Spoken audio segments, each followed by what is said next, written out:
Welcome to Life Talk, a production of Maranatha Ministries, with Shoshannah Frank Rausch, a ministry director at Maranatha, and Jene Gardner, president of Phoenix Rising Counseling Services. These lifelong friends discuss the spiritual and emotional challenges that face us all. Using biblical characters and personalities, they help us see that we are not alone in any of our emotions, positive or negative, and show us how we can be more than conquerors. If you'd like to speak with either Shoshannah or Jene, you can reach them by email at lifetalk@mmchurch.com. And now be blessed by today's presentation of Life Talk.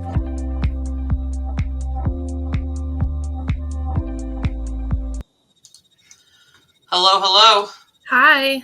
How are you? Long time. I know, it feels like forever. I know. It's funny because Wednesdays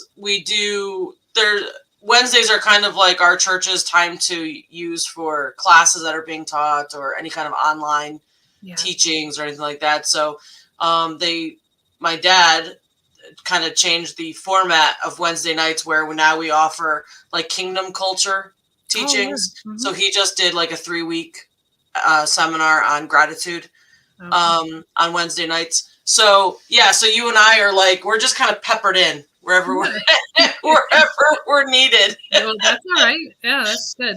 So we're on this week. There's no set schedule. It's just whenever my dad calls us and says, "Hey, I need you this Wednesday." So here we are. Yeah. How's your doctorate school going?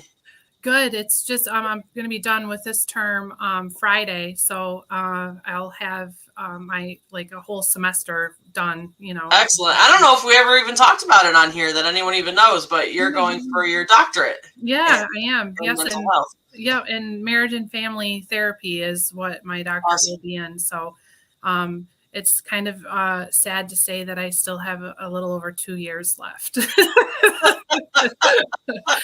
One semester down, 2 years. I know. It feels like I've been in there for a lot longer than a semester, I'll tell you that. But it's exciting. I'm learning a whole lot. It feels like a long time. Just the texts and the phone calls back and forth. Yes. It feels like it's been forever since you've been doing this. So true. Good for you. We're praying for you. Thank you. You're gonna rock it. You're gonna do awesome. There's moments, I text. I know. Yeah.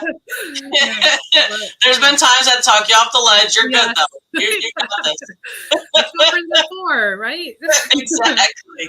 Yeah. So today we decided that we were going to talk on holiday depression, right? Yeah. That's a huge thing. It's a real thing. It does happen.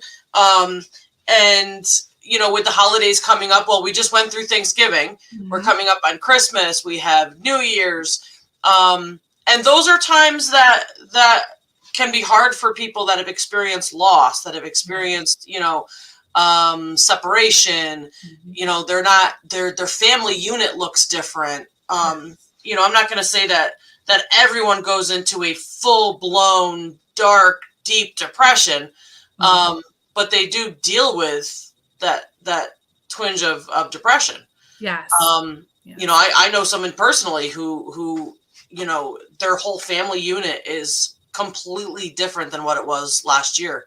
Yeah. Parents divorced, their home is in turmoil. Mm-hmm. And so you're going to talk on the therapist side on how to kind of combat that and get through it. Yes. It is. You're right, Sho, that this is like a time of the year when actually suicide rates are higher from the months of November to February.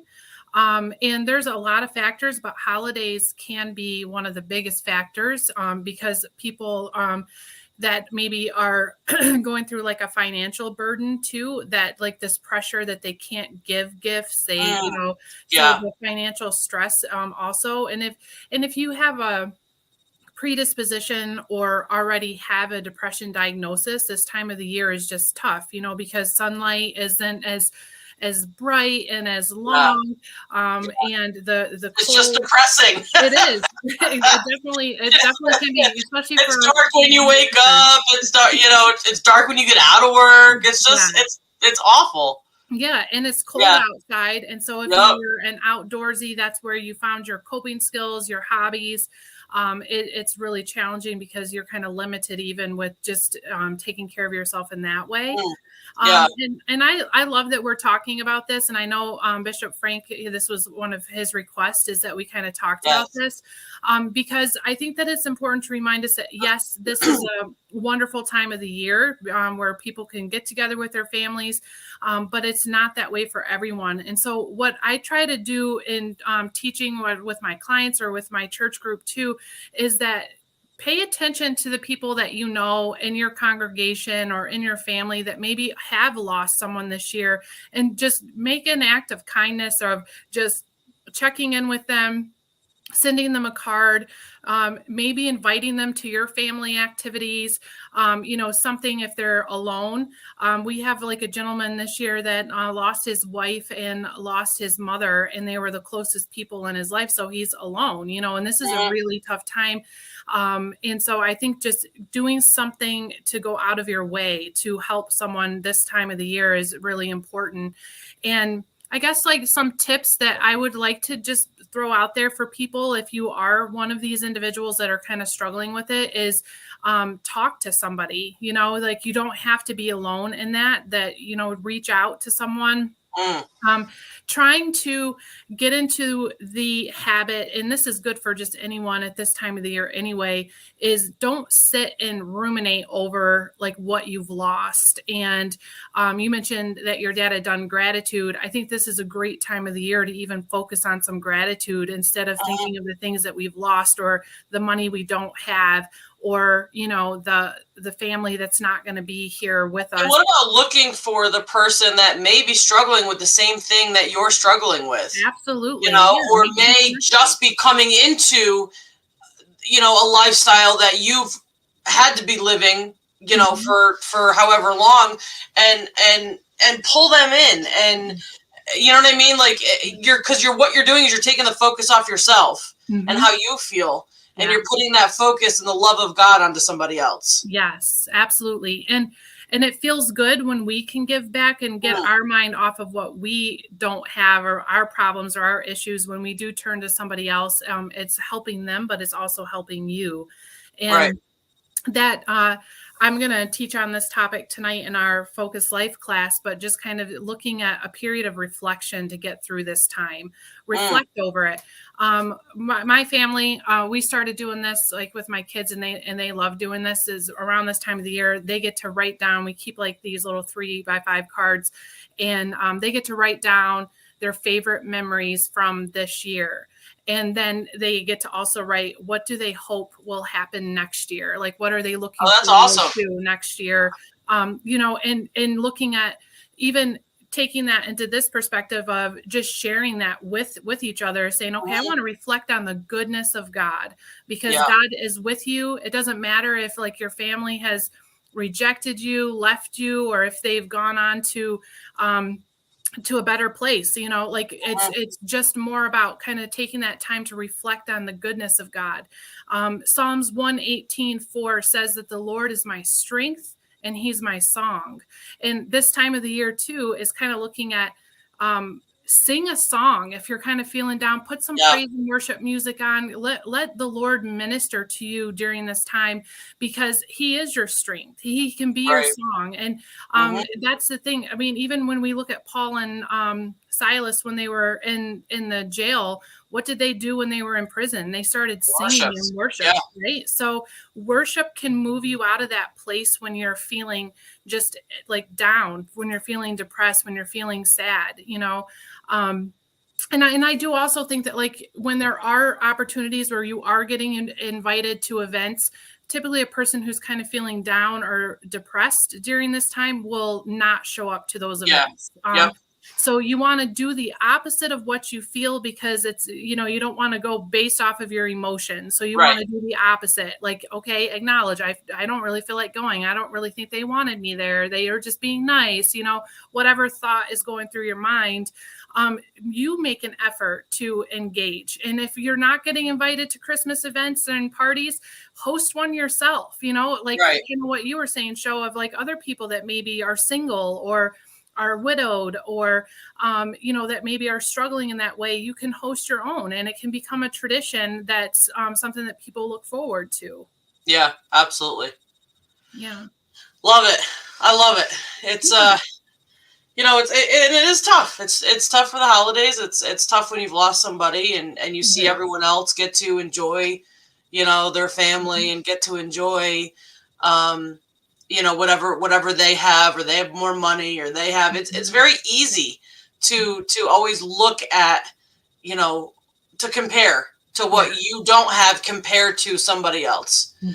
And sometimes you just have to take a step back and see what does God want me to do with this situation, because, no situation, there's a lot of things in life that aren't fair, and there's a lot of things that we go through in life that weren't necessarily ordained by God. God didn't look down and say, you're going to die, I'm going to say, you know what I mean? Like, he didn't, that's not what he does, but he also can take a terrible situation and turn it for his good. Absolutely. So because you went through that situation, whether it was meant to be or not, you going through that situation, he can turn that for his good. Yes. And who knows what you could do with the fact that you went through that situation and whose life you could affect because you went through that situation. Yeah. And I think if we start taking a look at that, we start looking at it like that, rather than looking at it as, this is what I lost, this is what I'm going through, this is what I'm, your whole perspective will change. Yeah. And the hurt doesn't go away. No. That void in your heart just doesn't disappear because you're out helping somebody else, but God will give you grace. And strength, to get through it, and where it's not as intense of a feeling as it was before. But if you sit and do nothing about it, you're going to feel miserable. And that's not, there's so much to celebrate during this time, even if you don't have everything lined up and everything perfectly or the way it used to be, there are still moments. So if you shift that perspective and that focus on, like, the gratitude, the people you do have, the God that you have, and that you're alive, there's so many things that you can kind of focus on that will bring that gratitude, but also just focusing on the goodness of God, that he's kept you, he's sustained you. And it's just really important to remember not to just do everything based off of your emotion, and just kind of look, is this action going to actually help me move forward, or is it going to keep me stuck where I'm at? And if you want to be stuck where you are, then go ahead and stay home and isolate and avoid, interaction. But if you're like, no, I don't want to feel this way, I want to move forward, then take those steps to, to reconnect, to connect, to get new friends, or new opportunities, looking for that. So that's and celebrate, there's absolutely ways to kind of celebrate. And if you're someone that has everything and your life is great, be sensitive to the people that don't have everything. This Thanksgiving, I grew up in a pastor's home, and you grew up in a pastor's home. And you do know that when you're in a pastor's home, there is that separation. There is that separation, that when you have your family time, that is sacred. That is important. That is allowing you to let your hair down, and just be yourself. And so growing up, we never had people over for holidays. We didn't have extended family really growing up. And we didn't really have a lot of people over for holidays. And we didn't, that was kind of our sacred family time.